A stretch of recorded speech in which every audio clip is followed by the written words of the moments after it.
আসসালামু আলাইকুম, সবাই কেমন আছেন? আমি প্রায় ৫টার সময় ঘুম থেকে উঠে গিয়েছিলাম। তো আজকের দিনটা শুরু করছি।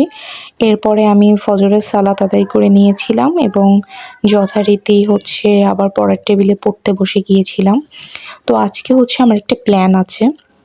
আমি সকালে যে পড়াটা সেটা আমি পড়বো একটা নির্দিষ্ট সাবজেক্ট কেন্দ্রিক। তো আমি অনেকক্ষণ ওয়েট করার পর ডিসিশন নিয়েছিলাম যে আজকে আমি বিজ্ঞান পড়বো।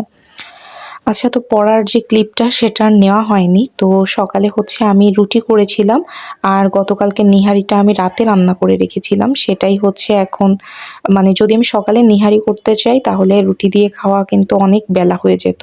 তো এইজন্য আমি আগের দিন করে রেখেছিলাম নিহারিটা রাতে আর সকালে জাস্ট নরম রুটি করেছি। তো এরপরে আমি আবার পড়ার টেবিলে চলে যাই। যেটা হয়েছে সেটা আমি আজকে সিলেক্ট করলাম। আমি যেহেতু বিজ্ঞানটা আমার একবার শেষ করতে হবে, আমি চেষ্টা করছি যে বিজ্ঞানটা এখন শেষ করব। কারণ যে ১৪ তারিখ থেকে কিন্তু আমি ১০০ দিনের ব্যাচের ভিতরে এন্টার করব। তো সব মিলিয়ে এটা আমার লাস্ট একটা প্রিপারেশন বলবো। ৪৭তমর আগে। আর আমি এখন আমার যেই সাবজেক্টগুলোতে আমি এখনো উইক আছি সেই সাবজেক্টগুলো এই কয়দিনের ভিতর আমি কমপ্লিট করব। তো ঈদের আবার একটা ব্যাপার আছে। তো আজকে যেহেতু সারাদিন আমি পড়াশোনা করব, তো আমার হাসব্যান্ড বলল যে আজকে আর তোমার রান্না-বান্নার দরকার নেই। তুমি তোমার টার্গেট ফিল আপ করো। তো এইজন্য ও দুপুরে আসার সময় চিকেন বিরিয়ানি কিনে নিয়ে এসেছিল। আর সাথে সালাদ, কোক যেগুলা থাকে আরকি, আর দই ছিল বাসায়। তো মাঝে মধ্যে এই সাপোর্টগুলো আমার আসলে অনেক ভালো লাগে। কারণ মানে যদি আমার রান্না করা লাগবে তাহলে টাইম ওয়েস্ট হবে। যেহেতু আমি টার্গেট নিয়েছি, যদিও আমি নিয়মিত রান্না করি, আমি রান্নাকে টাইম ওয়েস্ট মনে করি না। কারণ আমার মনে হয় যে আমার বেটার পড়াশোনার জন্য, বেটার ধৈর্যের জন্য আমার একটা ভালো খাবার দরকার। তো বেশ মজা করে আমরা খেয়েছিলাম। খাওয়া-দাওয়া শেষ করার পরে আমি আবার পড়াশোনার জন্য রেডি হচ্ছিলাম। তো আজকে আমি একটু টেকনিক্যালি পড়ার চেষ্টা করেছি। তো আপনাদের সাথেও আমি টেকনিকটা শেয়ার করব। তো দেখি আপনাদের কেমন লাগে।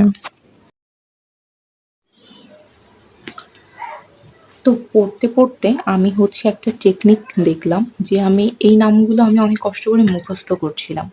তো আমার কাছে মনে হলো যে এটা আমি একটা সিকোয়েন্স দিয়ে মনে রাখি বা এমন কিছু কথা বলে মনে রাখি যেটা আসলে আমার অনেকদিন ধরে মনে থাকবে। তো টেকনিকটা আপনাদের সাথেও একটু শেয়ার করি। তো ফার্স্ট অফ অল সৌরজগতের গ্রহ, হ্যাঁ? সৌরজগতের গ্রহ ৮টা। তো ৮টাই কি বলে? পৃথিবী ছাড়া বাকি সবগুলোরই নামকরণ করা হয়েছে কোনো গ্রিক বা রোমান দেবতার নামানুসারে। তো বুধের বিষয়টা কি? বুধের রোমান ভ্রমণ দেবতা মার্কারি। তো বুধের বিষয়টা কি হয়? বুধবারে আমি ভাবলাম যে আমরা যদি বুধবার ঘুরতে যাই তাহলে বৃহস্পতি, শুক্র, শনি ছুটি পাওয়া যাবে বেশ ৩ দিন। তো এটার উপরে বেস করে বুধ ভ্রমণ দেবতা মার্কারি। নাম মার্কারি। শুক্র, শুক্র একটা সৌন্দর্যের দিন। মানে এদিন একটা পবিত্র দিন, জুম্মার দিন। আমরা ঈদ বলি। তো শুক্রটা আমরা সৌন্দর্যের দেবী ভেনাসকে দিয়ে মনে রাখবো। তারপর মঙ্গল, রোমান যুদ্ধ দেবতা মার্স। তো যুদ্ধ বিগ্রহ এগুলা যদি না হয় তাহলেই তো মঙ্গল আসবে। তো সেজন্য যুদ্ধ দেবতা মার্সের নাম মনে রাখবো মঙ্গল দিয়ে। বৃহস্পতি, বৃহস্পতি কিন্তু সবথেকে বড় একটা অক্ষর। যদি আমরা ইউরেনাসটাকে বাদ দিই, এছাড়া ৫ অক্ষরের কিন্তু শুধুমাত্র বৃহস্পতি। আর বৃহস্পতি দিনটা অনেক স্পেশাল হয়। তো সবকিছু মনে করে, কারণ পরের ২ দিন ছুটি থাকে। তো ওইটার উপর বেস করে আমি এখানে বলেছি যে বৃহস্পতিবারটা দেবতাদের রাজা জুপিটার। ছোটবেলায় জুপিটার গাইডও পড়তেন আপনারা অনেকেই, আমি পড়েছি ক্লাস 4, 3 এরকম। ওকে, তো বৃহস্পতি দেবতাদের রাজা জুপিটার। এরপর শনি, শনি কৃষি দেবতা স্যাটার্ন। তো কৃষি দেবতা স্যাটার্নের বিষয়টা কি? ইনি মানে কৃষি কৃষি কাজগুলো আপনারা কখন শুরু করেন? একদম সপ্তাহের শুরুতে, তো তাই না? তো শনিবার সপ্তাহের শুরুতে কৃষি দেবতা স্যাটার্ন। ওকে, আর ইউরেনাস এটা আলাদা করে মনে রাখার কিছু নেই, শুধু এটা মনে রাখবেন যে এতক্ষণ যেগুলো রোমান ছিল, ইউরেনাসটা গ্রিক। গ্রিক স্বর্গের দেবতা ওইরানস, নামের সাথেও মিল আছে। তো ইউরেনাসটা মনে রাখতে খুব একটা কষ্ট হবে না। এরপর নেপচুন। দেখুন চুনের কিন্তু একটা ব্যাপার আছে। চুন হয় ঝিনুক থেকে, ঝিনুক থাকে সমুদ্রে। আর সমুদ্র দেবতা নেপচুন মানে এটা কার নামানুসারে? রোমান সমুদ্র দেবতা নেপচুন। প্লুটো, রোমান পাতালপুরীর দেবতা প্লুটো। তো দেখুন পাতালপুরী পাতালপুরী আর প্লুটো দুটোই হচ্ছে প দিয়ে, তো এই জন্য হচ্ছে পাতালপুরীর দেবতা প্লুটো। তাহলে আমরা যদি একটু রিকল করি তাহলে আই থিঙ্ক মনে থাকবে। তো বুধবার বুধবার আমরা ভ্রমণে বেরোবো, তাহলে হচ্ছে বৃহস্পতি শুক্র শনি মানে একদম 3 দিনের ছুটি এরকম একটা বিষয়। তো বুধ হচ্ছে ভ্রমণ দেবতা মার্কারি, ওনার নামটা মনে রাখবেন, ভ্রমণ দেবতা হচ্ছে মার্কারি। শুক্র সৌন্দর্য, তো শুক্রের সাথে সৌন্দর্য জড়িত, আর সৌন্দর্য মানে হচ্ছে ভেনাস। হ্যাঁ, ভেনাস নামটাও কিন্তু একটু সৌন্দর্য টাইপেরই লাগে। তো সৌন্দর্যের দেবী হচ্ছে ভেনাস শুক্র। তারপরে আছে হচ্ছে মঙ্গল। মঙ্গলকে যুদ্ধ বিগ্রহ থেকে আমাদের রক্ষা করে যুদ্ধ দেবতা মার্স, মঙ্গল। বৃহস্পতি হচ্ছে রোমান দেবতাদের রাজা জুপিটার। রোমান দেবতাদের রাজা জুপিটার হচ্ছে বৃহস্পতি। তো এটা কি রাজাদের রাজা বিষয়টা না, রোমান দেবতাদের রাজা। বৃহস্পতি হচ্ছে 5 অক্ষরে, এটা সব থেকে বড়, এই জন্য এটা হচ্ছে দেবতাদের রাজা জুপিটার। আর জুপিটার গাইড কিন্তু ক্লাস 3-4-এ পড়তাম। আর শনি, শনিতে কি হয় মানে একদম শুরুর দিন হচ্ছে আমরা কৃষিকাজের বিষয় শুরু করি। তো সপ্তাহের শুরুতে রোমান কৃষি দেবতা স্যাটার্ন। শনির সাথে একটু স্যাটার্ন, এটা মানে দুইটাই এস দিয়ে, এই দুইটা মনে রাখতে পারেন আপনারা। ইউরেনাস, এটা একমাত্র গ্রিকদের স্বর্গের দেবী যার নাম হচ্ছে ওইরেনাস। তো গেল। আর নেপচুন একটা চুনের সাথে সম্পর্কিত, এই জন্য রোমান সমুদ্র দেবতা। আর প্লুটো হচ্ছে পাতালপুরীর হচ্ছে দেবতা, কারণ পতে পাতাল পতে প্লুটো।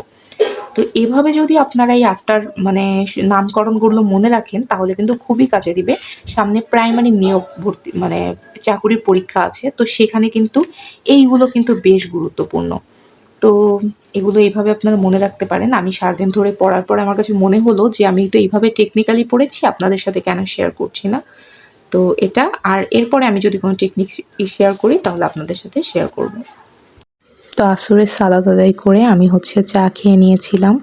চা খাওয়ার পরে আমি আর আজকে পড়তে বসিনি। আজকে আমি আপনাদের জন্য যে ভিডিওগুলো মেক করি সেগুলো এডিট করলাম, একটু গোছালাম, সব কিছু মিলিয়ে একটু চেষ্টা করলাম নিজেকে সময় দিতে। কারণ সেই সকাল থেকে পড়েছি, আজকে যেহেতু রান্নার ব্রেকটাও নিইনি। আমি বাসায় কিছু পাউরুটি ছিল, তার যে ব্রাউন সাইডটাতে ব্রেড ক্রাম্ব করছি, আর এর ভিতরে হচ্ছে গতকালকে যে গরুর মাংস রান্না করেছিলাম সেটা কয়েক পিস থেকে গিয়েছিল। আর এখানে হচ্ছে আমি ডিমটা ফেটিয়ে নিয়েছি, আর এদিকে তেল গরম হচ্ছে। তো আমি এখন এই রেসিপিটা করছি, দেখা যাক কি হয়। তো আপনাদের যে রেসিপিটা দেখিয়েছিলাম সেটার এই যে ফাইনাল লুক, আমি এটা তৈরি করে ফেলেছি। 8 পিস তৈরি করেছি দুজনের জন্য।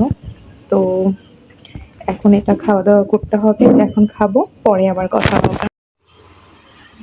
তো আজকে সারাদিন মিলিয়ে আমি হচ্ছে শেষ করতে পেরেছি শুধু আধুনিক বিজ্ঞানটা। এখন আমি একটা সাবজেক্ট কেয়ার অনুযায়ী হচ্ছে চেষ্টা করব, দেখবো লাইভ এমসিকিউতে এমন এক্সাম আছে কিনা, সেটা দিয়ে নিজেকে একটু ঝালাই করে নিব। তো যাই হোক, সারাদিন কষ্ট করে হলেও একটা পার্ট শেষ হয়েছে, এটাই অনেক। তো that was today's for blog. সবাই ভালো থাকবেন, সুস্থ থাকবেন। আল্লাহ হাফেজ।